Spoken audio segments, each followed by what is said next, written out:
Alors, je m'appelle Nicolas Vigilanti, je suis photographe indépendant et je suis parti il y a quelques mois pour Haïti avec MSF. J'ai focalisé sur 2-3 sujets en particulier.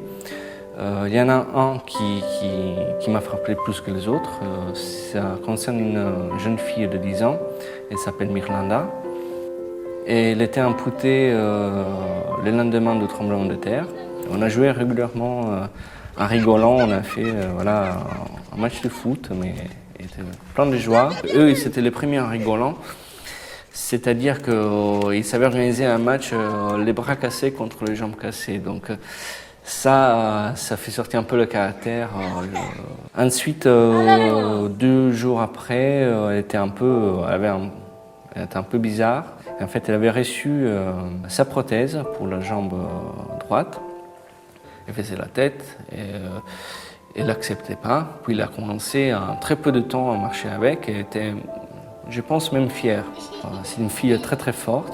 Au bout de 4 jours, elle marchait déjà avec sa prothèse. Un jour, l'infirmière m'appelle et c'était Mirlanda qui voulait être prise en photo pendant ses exercices. Elle voulait me montrer comment elle se tenait sur les 2 jambes. Donc, elle était toute prête et toute fière de sa prothèse. Elle arrivait même à danser. Elle tient très bien son équilibre. En rigolant, parfois, on a fait l'exercice. Moi, je me tenais sur une jambe, par exemple. C'était pas évident. Hein. C'est une fille qui, s'il y aura l'opportunité d'étudier, de travailler, elle pourrait aller loin. Elle a sa prothèse, elle l'a bien acceptée.